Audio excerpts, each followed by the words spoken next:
Thank you all. We're going to have people continuing to come in, but I'm going to get started because we've got a full hour scheduled for you all today, and I know that you're all really looking forward to learning from these experts. My name is Shelby. I'm Reveri's head of community, and it's always such a joy to do these sessions with you all, to be a part of the Reveri community. And today's session is very special. It's a little bit different. We haven't really done a session specifically on a topic like this. So we're very excited to host today's session with the two foremost experts on using neuroscience to enhance your athletic game. So whether you are a golfer or you play another sport, whether you're a recreational or a competitive player, or maybe you're a coach, or maybe you're none of the above, and you just want to learn some insights from today's workshop that you can apply to other verticals where you can enhance your performance.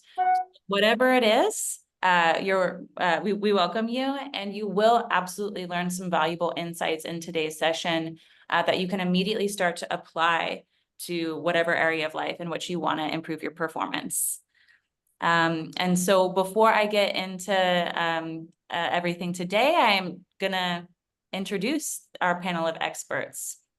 So first, as always, we are joined by Dr. David Spiegel, Reveri's founder and the Associate Chair of Psychiatry at Stanford School of Medicine. Thank you, Dr. Spiegel, for joining us today. How are you? I'm fine, Shelby. I'm delighted to be here. Thanks for arranging this. Me too. I'm very excited for this one today. It's going to be a lot of fun. And today's very special guest is someone I'm super excited to introduce to you all. He is a day one Reveri user going back a couple of years, and he's a professional golfer out of Canada, Trevor Corner. Trevor, thank you so much for taking the time. How are you? Great, thanks, Shelby. Yeah, thanks for having me. Of course. Would you like to just take a moment to let everyone know a little bit about how long you've been using Reveri and hypnosis, and a little bit about your athletic career up until now? Sure. So firstly, thanks to everybody who's tuned in. Super exciting to be speaking to people from all over the world. So yeah, thanks for joining us. So about myself, I've used Reveri effectively since it came out. I think I'm closing in on something like 400 sessions now of having used it, and it's been just such a valuable sort of tool in my life. And so that I found it really effective from a standpoint of managing myself, my well-being, particularly getting started in the world of professional golf. There's a lot of travel, a lot of which is time spent on your own. And yeah, it had been a really valuable tool from sort of a self-care, well-being standpoint. And that led me to get connected with Dr. Spiegel and learn a little bit more about how we could fine-tune the use of hypnosis in an athletic context.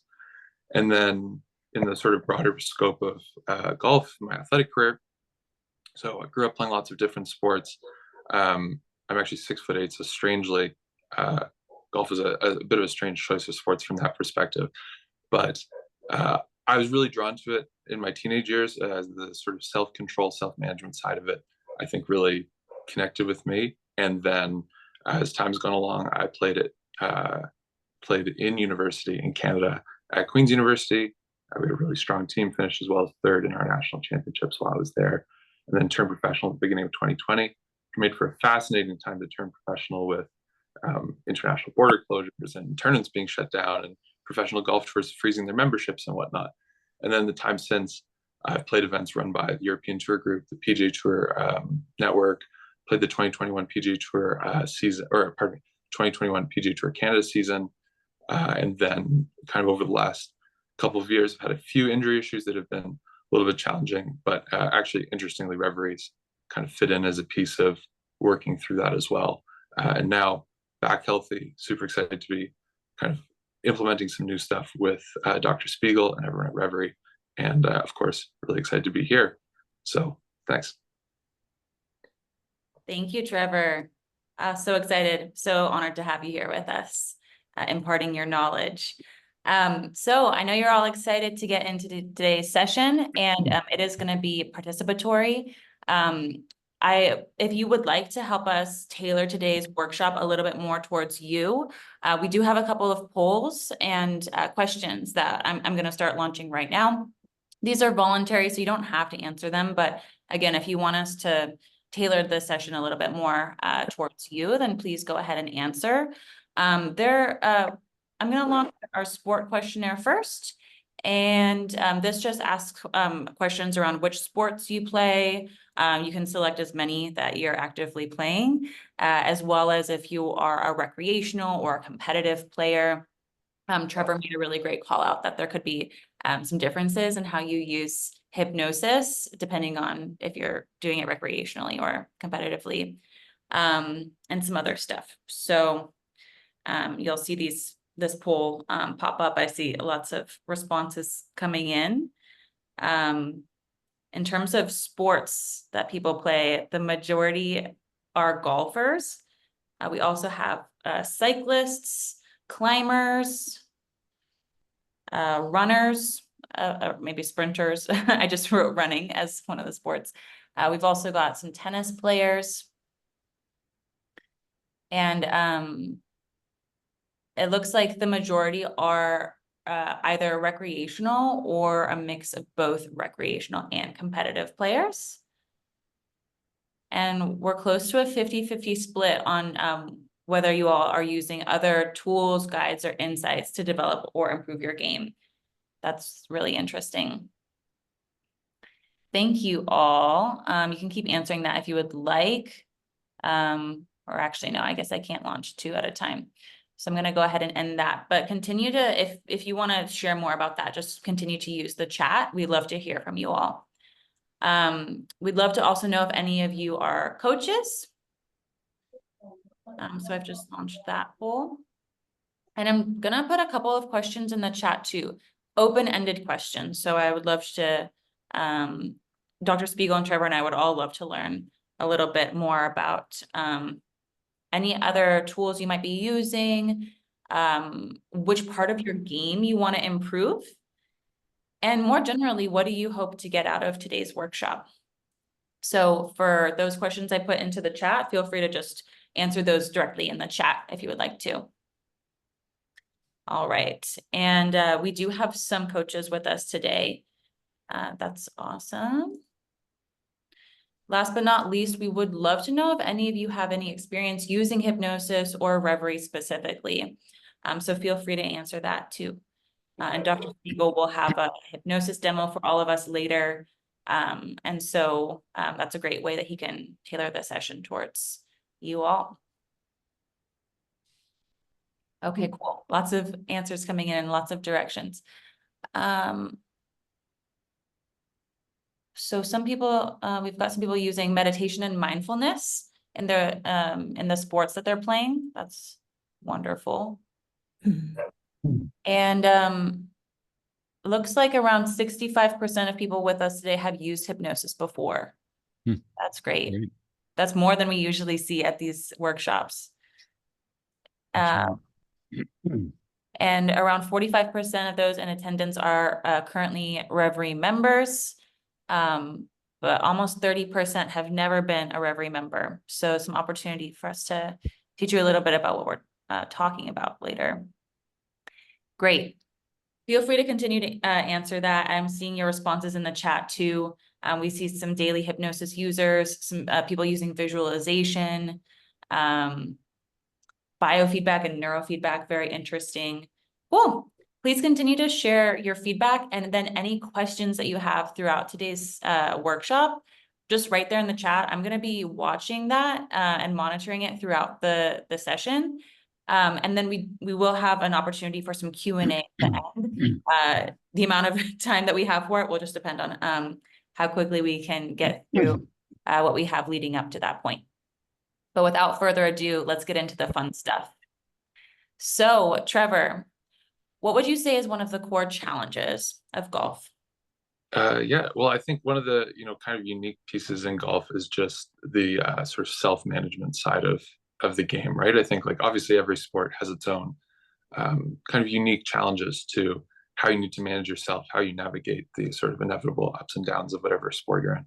But I think golf is a uniquely kind of mentally challenging sport in that regard. So you kind of have two main pieces over the course of a round, especially in competition. One being, you have the sort of emotional arc of managing, okay, how do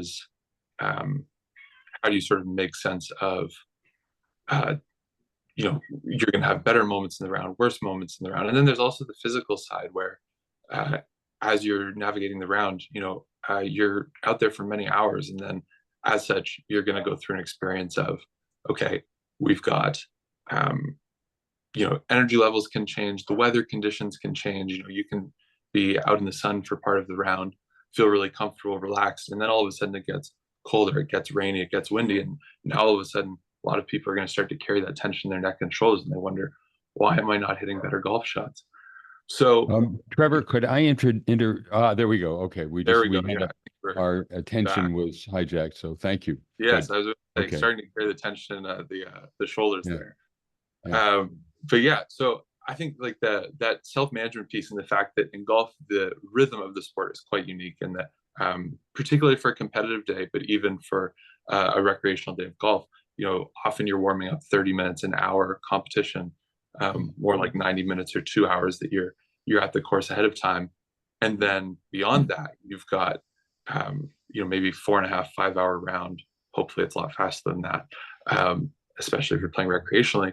But over that span where you're out there for let's say 4.5, 5 hours, you might only have 60, 65 minutes of that where you're really in the sort of execution mode of, okay, how do I prepare for the shot, my sort of pre-shot routine, and that last 30 seconds of shot planning leading into the pre-shot routine. So the fact that you're moving in and out of that state of focus, where you're in that zone of, okay, now it's time to execute, and you have those kind of 1 minute to minute and a half windows interspersed with some very long break times, and then you have the sort of arc of physical and mental change, and just different challenges that present themselves throughout the round, I think is a really, really unique piece of it. And I think that the thing that makes the game so sensitive to all of that is that when you're playing golf, I think across the athletic spectrum, for one, you have a relatively narrow window to operate in terms of your sort of tension levels, your like sort of physical arousal, how energized you feel, how tense you feel. And some sports, I think you can kind of respond to a challenge and adversity with just continuing to get more and more intense. I don't think golf really rewards that in the same way as a lot of other sports. So being able to kind of keep self-managing back into the sort of ideal range of function, I think is a really, really key piece, and part of what makes the game so much fun. Great. Dr. Spiegel, yeah, I would love it if you would be willing to share, first of all, just what is hypnosis for those who might Sure. not be familiar with it, as well as how you think it could be applied to enhance this skill. Sure. Well, Trevor, you're wonderfully articulate, and I admire the way you pose the special challenges of golf, which is, a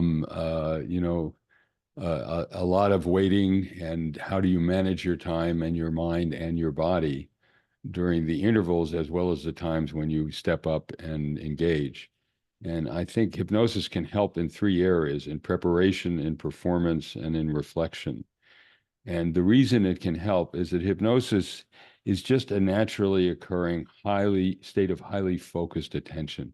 If any of you have had the experience of being so caught up in a good movie that you forget you're watching the movie, you enter the imagined world, that's a naturally occurring state of self-hypnosis. It's like looking through the lens of a camera, a telephoto lens of a camera. What you see with great detail, but you're less aware of the context. So part of the challenge in golf is there are a lot of distractions, but the moments when you are performing, you want to be as focused as you can be on what matters. And that's how you relate to your body, and how you conduct yourself in a way that maximizes your connection with your body, with the club, with the ball, and your engagement with that and nothing else. So the second thing about hypnosis is it involves dissociation, putting outside of conscious awareness things that would ordinarily be in consciousness. That's how your brain allows you to focus so intently. So right now, hopefully you're not aware of the sensations in your body's touching the chairs you're sitting in. If you are, you know, we could just stop the thing now. That ability to just simply ignore things that otherwise could distract you can be a problem when you're playing. And so you want to be able to master your intensity of focus, put outside of conscious awareness things that would ordinarily be in consciousness. And the third component is what has scared people the most about hypnosis. And don't be scared about it. It's just this idea of so-called suggestibility, you know, that somebody can make you do something you don't want to do. Well, we're social creatures. We're influenced by other people. But in hypnosis, what's actually very interesting about it is you can try out being different.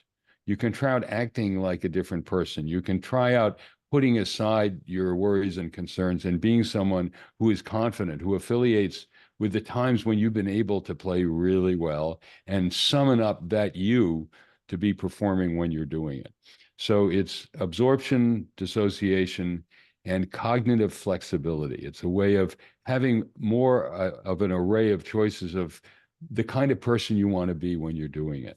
And so we've talked I've talked with Trevor, and he's been doing this for years now, of having a series of planning exercises that you do before, during, and after your shots. And before, you have a period of time when you prepare, when you get into a mental state and we'll talk about this in the exercise, of perhaps recalling the best round you ever played and getting into that frame of mind of what you did and how you were feeling when you were doing it. And then when you step up to take the shot, to be able to very quickly review exactly how you want your body to feel, what you want to do, and how you've done that in the past in a situation like that.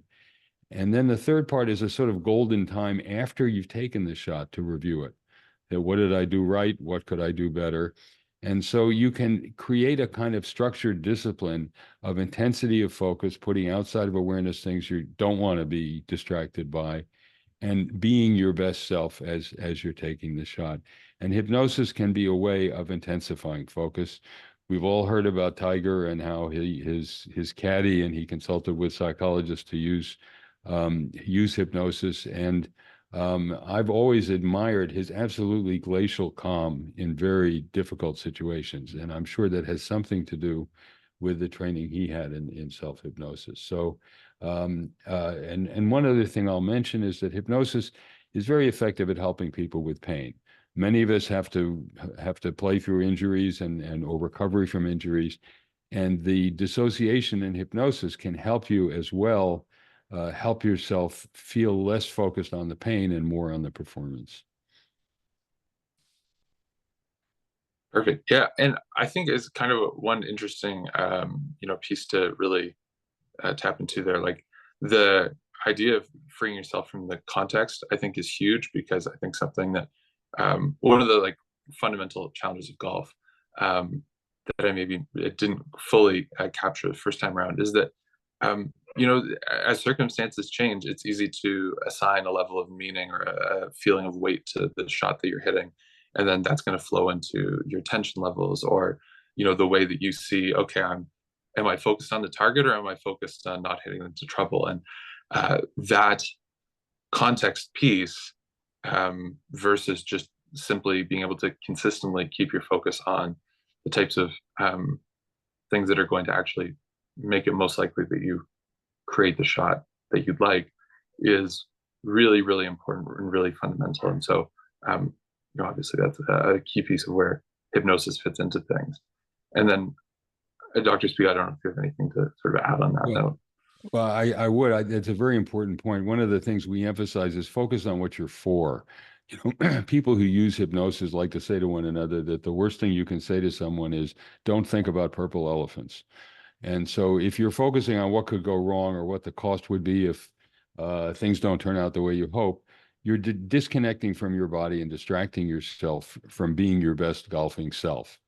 And so the idea instead is to focus on how you and your body can best work together to do what you want to do, rather than worrying about what the outcome might be, because that's just distracting you from your most enjoyable, comfortable performance.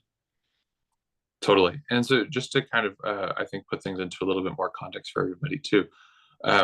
I think it would be like easy to wonder, what does it actually look like to sort of put this into practice in a sort of on course or like in the field of play setting. And so I think there's sort of a couple things to draw on. One being for people who have been Reveri users consistently and maybe gone through the manage your pain exercise, especially if you've dealt with long-term injury, chronic pain, something of that sort. That's an exercise I've used quite a bit with my own injury challenges. And, part of that exercise is linking together and understanding that, you can sort of, to borrow some language from Dr. Spiegel, like there's a disassociative piece there where you can choose to sort of label your pain and interpret your pain in a different way.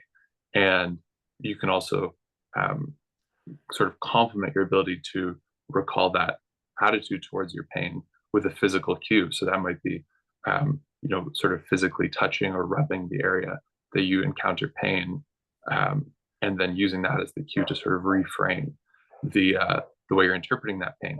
And I think in kind of the same vein, in an athletic setting, like, so to kind of bring it into the example of a golf shot, pre-shot in golf, you typically have a fair bit of downtime. You're spending some of your time appraising the characteristics of the shot. It's what's the lie, what are the, if it's a long game shot, what's the wind doing, the yardage, any number of factors. But then you also are going to have a moment where you can instead sort of sit for a moment and collect yourself and close your eyes, get back in touch with the experience of a really great shot, whatever elements of the sort of emotional and physical experience of that shot that you'd like to get back in touch with. And then for me, prior to actually walking into the shot, use sort of a final physical cue, often just tugging at my shirt sleeve.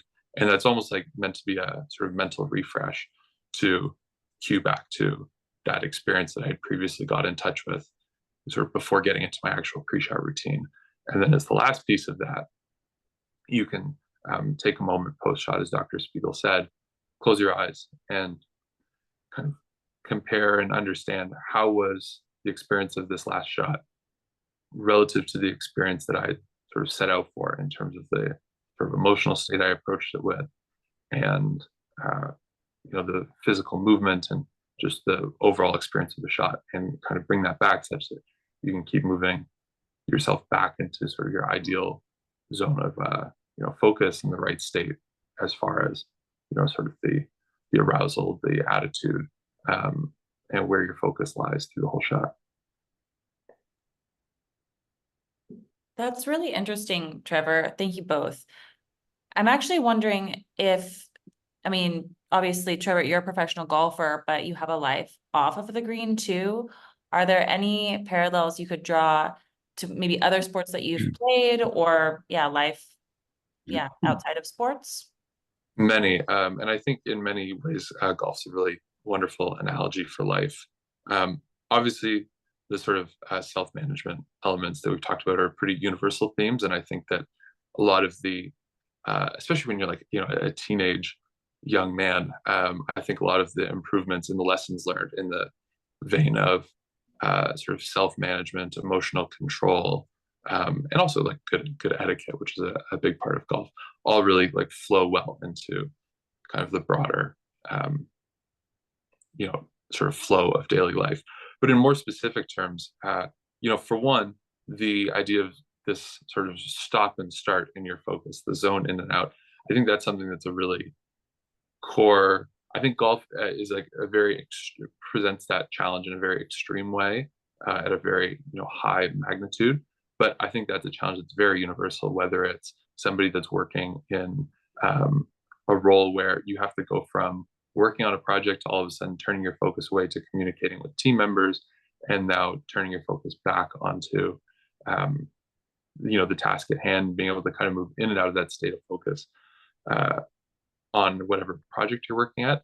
Or it might be in another athletic context where I grew up, I swam, played hockey, played a few other sports, and there, hockey, for example, you'd finish a shift and then you'd come off of the ice and you'd have a minute, 2 minutes, 3 minutes in real time before you go back out on the ice, and you're trying to kind of make mental adjustments, you're trying to catch your breath, but you're also trying to refocus yourself on the right things to get back out there. And again, like having something that kind of cues you, centers you, resets you to the way you want to approach whatever it is you're doing. I think that's like such a foundational piece of so many different domains. So from that standpoint, I think there's a huge amount of commonality. I think another really key piece in golf is, and I think the sort of centering or fact that you can kind of keep consistently coming back to something that you've set out as, okay, this is the sort of anchoring point to how I want to bring myself into a shot. Like in golf, you can hit a great shot, it hits the flagstick and it ricochets off into a pond or into a bunker. And other times you hit a tee shot and it's going way off into the forest and it hits a tree and it goes in the middle of the fairway. And I think that's a very solid analogy for sometimes life can just be a little bit unfair, or kind of laugh at your plans a little bit. And so I think in the grand scheme of, golf, you really need to be able to accept that and move along and not let the feeling of being, oh, I was so hard done by there, that was so unlucky, not let that sort of cascade into something that bleeds longer or bleeds, into the next shot. And obviously anything you can do that kind of keep that frustration within the shot or confined to sort of one moment in the round and lets you move past it is really huge. And I think that kind of comes back to a final real common piece between golf and other aspects of life, which is that, again, I think golf presents this challenge in a really strong, magnitude. But in so many domains, there's a tremendous challenge to, do you let the fear of what could happen if things go wrong? Do you let the, concern you have or the potential benefit you stand to reach from a strong or positive outcome? Can you instead, disassociate yourself or separate yourself from those outcome thoughts and instead put your focus on the things that actually bring the results you want? And it's, can you keep coming back? And I think that's, a universal theme for both kind of, frankly, well-being, but then also certainly performance in any context across the board. Thank you for that, Trevor. And it's a reminder to me to point out that people tend to worry that hypnosis is a loss of control, and what it actually is a gain in control. Your mind, as Trevor's pointed out elegantly, is going to be working, and the question is, what is it working on? And you want to take control, put outside of conscious awareness things that are distracting or are tempting you to do exactly the wrong thing by focusing on what's wrong instead of what you need and want to do. And you can narrow your focus and discipline it to focus on what you want to accomplish, how you want to accomplish it, how you want to relate to the club and the ball so that you can best do that, and not let some recent problem or difficulty put you on a different track. So you retain control of where your brain is focusing. You focus on what you're for, and you clear your mind to do that both before, during the shot, and after as you reflect on it. Yeah. It is such like a powerful piece to sort of have that ability to kind of wipe the slate clean each shot and keep coming back in touch with. Right. And also not just that, but also to actually like learn from and adjust the shot. And it's, in the wake of the experience of one shot, how do I, adjust in some way such that, if something went right on the last shot, how do I make it more likely that happens again? And if it doesn't, if it hasn't gone right, then how do I adjust from that, learn from that, and instead move back to the sort of state that I want to arrive at the shot with? Great. Okay. Before we get into the demonstration, Dr. Spiegel, I'm sure you haven't had time to read through all the wonderful messages in the chat. I just wanted to let you know that a lot of people in the chat are interested in a lot of like the mental challenge of, how to overcome anxiety and increase confidence while on the green, for example, as well as how to move past a difficult shot. There's people who have also, they really want to use visualization, like visualizing themselves succeeding on the golf course or on any other court or field. And yeah, those were some of the main things that people were hoping for. Okay, well, let's see what we can do in that regard. So I think many of you have had some experience with hypnosis, but it's just this form of highly focused attention. And I'll guide you if you want to go along. If you don't, that's fine. And see what it feels like. So get as comfortable as you can. On one, please do one thing. Look up to the top of your head, all the way up high as you can. Two, do two things. Slowly close your eyes and take a deep breath. And three, do three things. Let the breath out, let your eyes relax, but keep them closed, and let your body float. Imagine you're floating in a bath, a lake, a hot tub, or just floating in space. And I want you to take a special kind of breath. Inhale by pushing out your tummy, a diaphragmatic inhale through your nose about halfway. Hold. Now expand your chest, fill your lungs completely, and then slowly exhale through your mouth.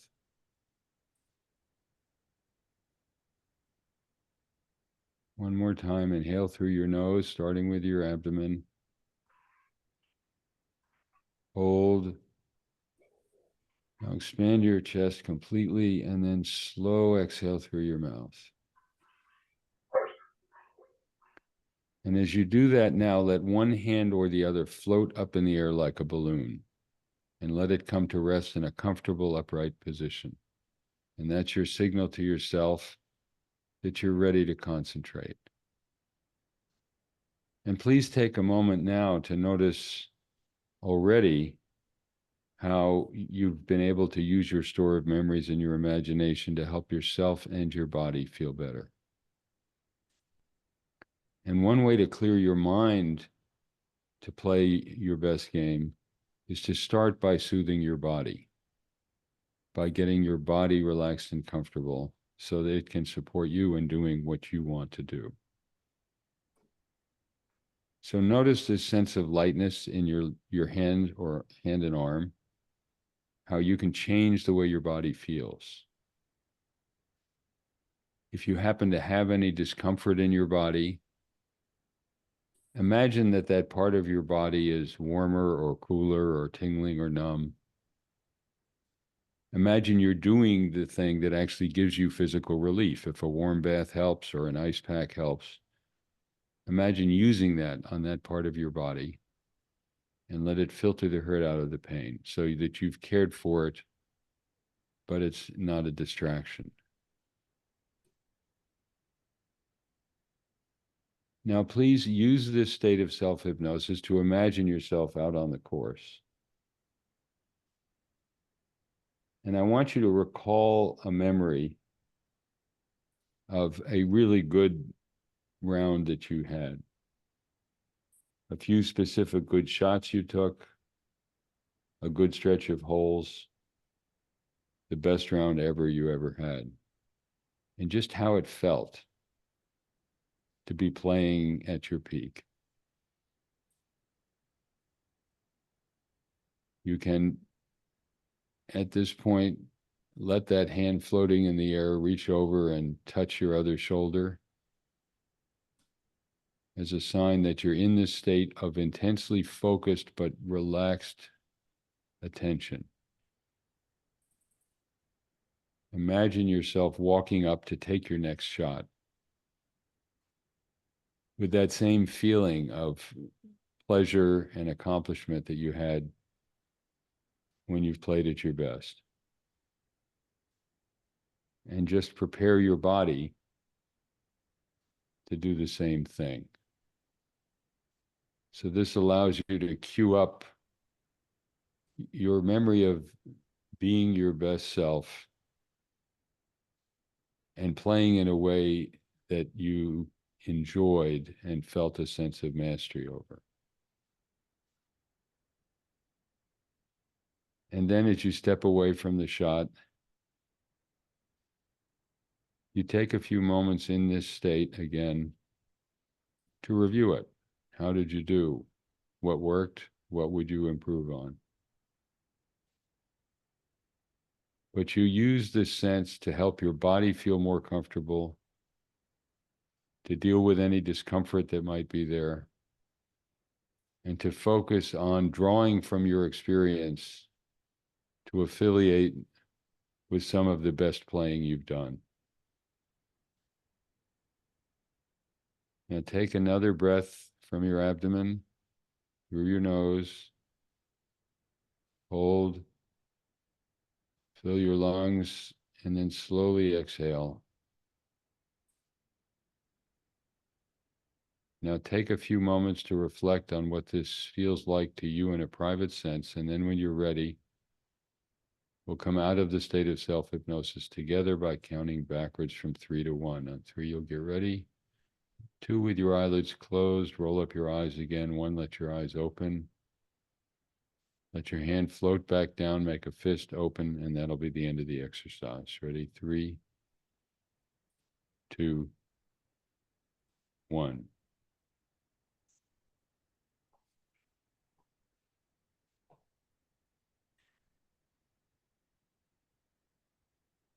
Everybody back with us here?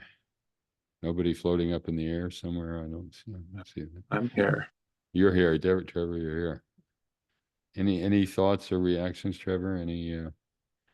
Yeah, I mean, I think that one thing that really, you know, like one thing that's really, drawn me into using this in an athletic context is just like the depth to which I can get back in touch with where I feel tension, and being able to, I have like a very distinct memory of, playing my best. Typically, like here's the thing is like, or, more or less anybody, if they're playing their best round of golf, typically you have a level of nervousness that's going to come with that. So you typically don't feel like, oh my, you hear plenty of players, they win on the PGA Tour and they're talking about how their hands are so shaky that they maybe were struggling to get the ball on the tee. But at the same time, I felt like, their golf game was in really good form and that they could kind of trust themselves. And it's just to say that it's really interesting the way it seems to sort of reorganize where I feel tension in a way such that, I'm kind of back in touch with the experience of playing my best, and certainly the feeling of focus on, what you want the shot to do, what you're trying to do with it, what you're trying to cue yourself on, as opposed to, you know, it's easy, especially on a difficult golf course, difficult shot, or if you're playing a really great round, it's easy to get a little bit too focused on all the ways things could go wrong. Right. And like you shared earlier, that focus on what you're for rather than what you're against. And I think that's one of the things that is certainly characteristic of being at your best in an athletic or professional context, particularly on the golf course. And I think it's something that really, to your point, gets brought to the fore while in hypnosis like that. Well, I'm glad it's a way of being intense but not tense, to be in control of your body and what you want it to do. And hopefully you've all had an experience of changing the way your body felt. Your hand hopefully felt somewhat lighter. You could feel a sense of warmth or coolness in a part of your body that may have had some discomfort. So you have more control over that. You're not just reacting to your body, you're helping direct it and make it comfortable. And so if you can focus and soothe and prepare your body to perform, you're likely to be focusing on what you're for and accomplishing it. And you've made a good point at other times, Trevor, that there's a recency problem, that if you had, one bad shot, that tends to be what you remember. And hypnosis is also a discipline where you can say, okay, that happens, too bad. But here's what I do at my best, and here's what I want to do now. And so you keep your focus on what you're for and how you want to work with your body to accomplish what you want. Thank you. Lots of great questions in the chat, and I want to make sure that we start raising some of those.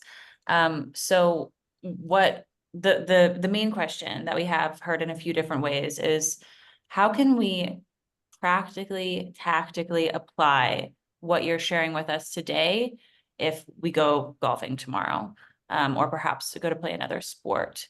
Some people asked, are we supposed to do this hypnosis session before each shot? So yeah, I don't know which one of you would like to tackle that question first. Trevor, you do it. You tell them. All right, I'll let Dr. Spiegel sort of supplement my answer and clean it up a little bit. But the yeah, so I think, you know, definitely don't need to do the whole exercise pre-shot. But I would say, you know, kind of, yeah, to put it into context, I think like the more you can get in touch with the experience of being at your best, kind of like the emotional experience of being at your best on the golf course, where your focus is, how your body feels, like where you're carrying tension. The more consistently, the more frequently you can get in touch with that experience, the better prepared you're going to be to get back in touch with that experience on the golf course. The more quickly you're going to be able to shift into that. So part one is, you know, being able to use an exercise like that. You know, I would just use it daily, as like a way to just keep building the cycle of, okay, what's the experience? What's the sensation of being at my best on the golf course and whatever other context you're focused on. And then on the golf course, you know, you can see in the exercise there, Dr. Spiegel used the cue of like touching your shoulder, and whatever you want that cue to be for you, to start to link that together with the sort of emotional experience of that you're looking for and that you're getting in touch with through hypnosis. Now you can use that, I think, primes you to have a sufficiently clear sense of the experience that you're looking for with the shot, the way you want to bring yourself to the shot, then all of a sudden to take a shorter period of time, say 10, 15, 20 seconds, shortly before it's your turn to play, where you can close your eyes and kind of get back in touch with that state, but then also imagine applying that state to the shot that's to come. Now you step into your pre-shot routine, and in just that, you know, 15, 20 seconds, maybe as the person before you hits their shot, something like that, you're now kind of primed, having drawn on that memory to step in and use it. And I think that's a way that the time commitment there is that there's nothing about that doesn't flow naturally within the pacing of a round of golf, and the time commitment of doing a brief hypnosis exercise like that on a consistent basis, the way it gets you in touch with the way you want to present yourself to the shot, I think is, you know, great return on time. It's, you know, it's not enough to know you can do it. It's very important to do it. And so I would say, you know, before you go out for a round of golf, take a few minutes to go through this kind of exercise. And I know there are a bunch of coaches out there too. And coaches know that the best way to shape human behavior is intermittent positive reinforcement. To reward people, say, that was great, you know, you took a great shot, it was a great move, whatever it was. And we sometimes do to our bodies what coaches know you don't do with kids who are learning to play a sport. You don't yell at them for doing something wrong. You encourage them and shape them how to do something right. And in a sense, we apply that to our own bodies as we're using self-hypnosis in a situation like this. But it's very important. It doesn't have to take long. And this exercise was brief. Many people think hypnosis is a long, rambling, you know, upstairs, downstairs, you know, dangling watch. It isn't. You can shift gears into this state very quickly. So use it quickly, but use it so that you set the framework for how you and your body are going to work together each time you take a shot. Thank you both. I hope that those that were interested in this question got what you wanted out of it. I'm watching more questions come in. Similarly, someone asked well, this was asked in a number of ways. How do we get over the bad shots or the feelings that come with the bad shots? I know that we kind of touched on this, but yeah. Well, I think there's sort of a couple pieces, and one thing I'll sort of share is, you know, Shelby, I think you mentioned that a lot of people had called out that they use visualization, and especially see like the positive, you know, okay, I'm going to visualize myself playing really well. But the other side of that coin is visualizing yourself making a mistake and then responding to it in a really constructive way. And I think a lot of people maybe don't, that do a lot of really positive visualizing or visualization, they don't necessarily take care of the other side of that equation, which is some amount of that experience where, you know, poor shots in golf or, you know, mistakes in any performance arena or walk of life are, you know, inevitable. And that's fine. You have to just be able to, for one, accept them, and for two, you know, be better for having made them. And so I think that brings sort of, so one piece I think is like, if you're doing the, you know, the imagery side of things, then, you know, be ready to, you know, imagine yourself responding constructively. And I think that's also where hypnosis fits in, where if you can define what's the way I want to sort of present myself to the shot, what's the way I want to bring myself to the shot, where do I want my focus? Well, the more clearly you can define that, well, now you know what you've anchored yourself to, what you can keep coming back to. And so when you make a mistake, it's like, okay, well, to give myself the best chance at hitting the next shot well, this is the state I need to focus on bringing myself back to. And I think the last piece is like, just from a pure sort of golf standpoint, is and I think this is very broadly applicable, but like acceptance. You know, like Ben Hogan, one of the all-time great players, spoke about how in his very best rounds he hit 3 shots the way he wanted to, and the rest were just mistakes of varying magnitude. And I think that that hits the nail on the head. Like, as like, you know, it's a very cliche, but like, golf is a game of mistakes, and golf's not a game of perfect. And you have to go in with the advanced acceptance that, like, you know, you're going to hit some poor shots, and that's true at every level of golf. And once you've had that sense of acceptance, I think that in many ways frees you up to actually focus on what you're for, because you just won't be perfect. I think any of us that have played or watched golf are very familiar with that. So, well, you know, I think that's beautifully said. And I love that phrase, be better for having made them, because that's talking about the kind of cognitive flexibility you have in hypnosis. If you make a mistake, is that a sign I'm a loser? I'm never going to get anywhere. I'll just make more mistakes, which is the wrong path to take. Or do you see it as an opportunity to learn and get better? There's a Buddhist saying that when you come to an obstacle on the road, it may be a road sign. It may point you in the direction you need to go. And so the capacity to incorporate the mistake, but maintain this image of yourself as someone who continues to learn and continues to improve, will help you incorporate and learn from what you've done, and really become better, rather than decide that you're never going to make it. And so that that framework for adjusting how you respond and learning from your mistakes is a very powerful tool, and hypnosis intensifies that. A question for perhaps you as well, Trevor. How do we get through a dip in energy?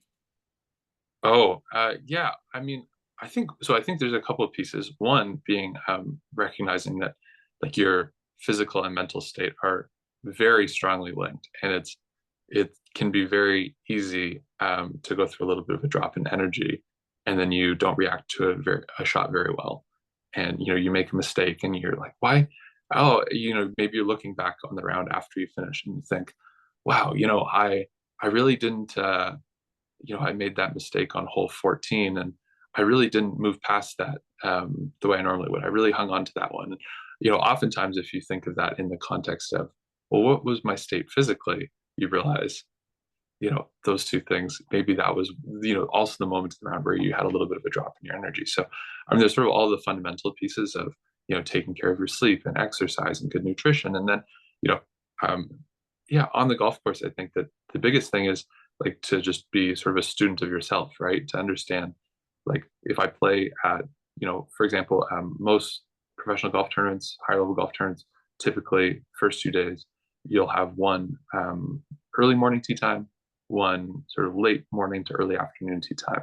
And so, like, over the years, I've come to an understanding of, okay, the way I need to sort of prepare myself physically to get through each of those rounds, feeling my best, like how much food I need beforehand, and what I need to have in terms of snacks, hydration while I'm on the golf course.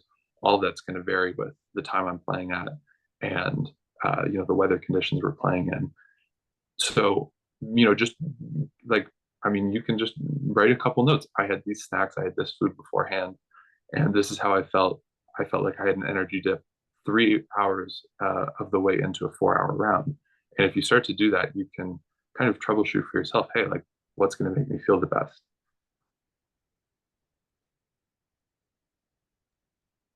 I loved that line, become a student of yourself, Trevor. Thank you. I was going back and forth with some people in the chat about this. Actually, there were some really interesting questions around visualization. So the question was essentially, what do we do if we're struggling to visualize, like visualize yourself having a great shot, for instance? I will pass it over to you, Dr. Spiegel, but I also I want to raise what someone said afterwards. Okay, it's interesting, and it surprised me when we did research on this, that the ability to visualize is not correlated with hypnotizability. So there are some very hypnotizable people who just aren't visualizers. We typically use visual imagery, see yourself floating in a bath, a lake, or hot tub, but it's also interoception. It's feel yourself. So even if you can't see yourself floating in a mountain lake, you can feel it. And so don't let yourself get too frustrated by difficulty in visualizing. It's only one way of absorbing yourself in an experience. And we're multisensory creatures. And sometimes for golf, interoception is more important because you want to be aware of how you're relating to the parts of your body that are helping you play. So visualization is another thing to do, but it's not the same as hypnosis. And it's not necessary to do the kind of mental focused association and flexible thinking that you do in hypnosis. Thank you for that. I just want to raise what someone said. I think it might have been you, Tyrus, in the chat. They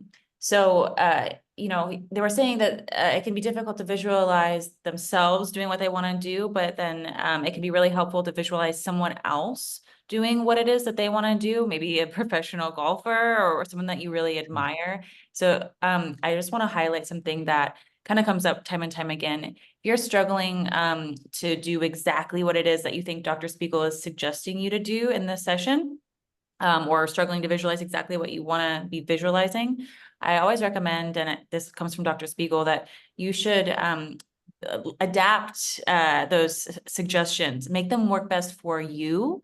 And so that could be first person perspective versus third person perspective. So if it's easier for you to visualize yourself from that first person perspective, then do it. If it's easier for you to visualize someone else doing it, then do it. If it's easier for you to maybe imagine the sounds that are present rather than the way the scene looks, then do it. Just hypnosis is meant to be flexible and adapt to your needs. And we have a Find Your Focus program in Reveri that can help guide you and give you the opportunity to experiment, as Shelby says, and try different components of the experience, but with the idea of intensifying your focus, focusing on what you're for, putting outside of awareness things that are distracting to you, and trying out being a different golfer, playing differently, and see what it feels like. So there are many ways to do it, and the Reveri app can help you practice that and find out what appeals most to you. Yeah, and I would just jump in with one other comment, which is I think it's maybe a little bit more golf specific, maybe a little less transferable to some other domains, but certainly in golf, a lot of people really love, taking videos of their swings, trying to sort of evaluate that. Really great thing to do sort of in this vein to make it a little bit easier to relate to, what's the experience of me playing well, is not just to highlight a couple of, if you have some videos of your swing, put a couple on their own album of videos when you've been playing at your very best, or even from time to time have someone take a video of you out on the golf course, and you just start to build a small library. You don't need very many shots. Even if you just have 4 or 5 shots on video where you're wow, that was what I really, really liked. That's a shot that kind of reminds me of it. I mean, obviously, for one, having the visual cue of seeing yourself hit the shot is really valuable.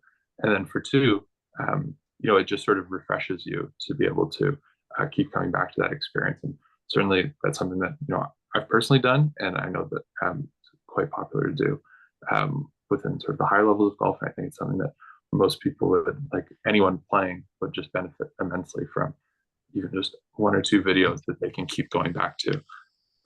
And one thing I'd suggest is using self-hypnosis to try to match the experience of watching yourself from a third person point of view on the video and seeing what you did and matching it with what it feels like internally to be doing it, so that you're connecting with your body in a way that it allows you to match the external performance you see watching the video. Those are such great tips. I know we're at time, but there's one more quick question that Will raised, saying that one time they used the Reveri technique on the courts as a pickleball and tennis player and found themselves still in a sort of hypnotized state and floating. The question is, am I supposed to make sure that I come out of the hypnosis process before the actual point? It's an important question. And for some people, yes, that's probably a better idea, because, you know, you can feel intensely focused and really in it and in a flow-like state, or you can feel a little bit just not fully engaged. So I'd say try it both ways. In general, I recommend that people do the focus and then bring themselves out the way we did at the end of this exercise, and then go on and do what you do. But for some people, they may want to stay in it and see what it feels like. So in general, though, the nice thing about hypnosis is it has a beginning, a middle, and an end. So you can prepare yourself, get into the state, do what you want to do, come out, and then go do what you want to do. That would be the general model. So try it for yourself and see what works best. Thank you, Dr. Spiegel. I just put this in the chat. Of course, I'm sorry that we're at time here. So that was the last question we had time for, but I will be sending an email to everybody with a recap of today's session, the recording, and we will filter you all into our community forum, where I will post the unanswered questions from today, as well as Dr. Spiegel's and Trevor's responses to those. So no question will go unanswered. So just be on the lookout for that email from me. And just on behalf of Reveri, and as the head of our community, I just want to thank you both so much, and thanks to our community. And I also want to let you know that it's a very special weekend ahead. Some of you know that the PGA Masters Tour is happening this weekend. I'm sure a lot of you will be watching it. And so for those of you who are not yet using Reveri, we do have a special lifetime discount going on this weekend. Using the code PGA20. I'm going to drop that into the chat, as well as in that email too. So if you want to become a lifetime member of Reveri this weekend, you can get 20% off using that code. You will have an email from me with the resources from today, the recording, as well as that code in your inbox within the next few hours. And we're just so excited to see the value that hypnosis is providing for the golf community, for all of you wonderful athletes. So thank you all so much. And thanks again to Trevor and Dr. Spiegel. It's a pleasure. I might just mention, we hope you will enjoy and use Reveri and use it to help your life be better in many ways. Tim Ferriss just released yesterday my interview with him. So if those of you who are interested in more about hypnosis, you'll have a chance to do it. He's a terrific interviewer, and we had a great time. So enjoy that too. Yeah, my pleasure for being here. Thanks for having me, and thanks to everyone for tuning in. This was a lot of fun. So enjoy the match with everyone. Thank you so much, Trevor. You were terrific. Thank you. Yes, indeed. Thank you, Trevor. Such a pleasure. We'll be in your inbox soon, folks. So be on the lookout for that, and we'll see you soon. Everyone have a great weekend. Happy Masters. Bye-bye. Bye. Bye. Happy Masters.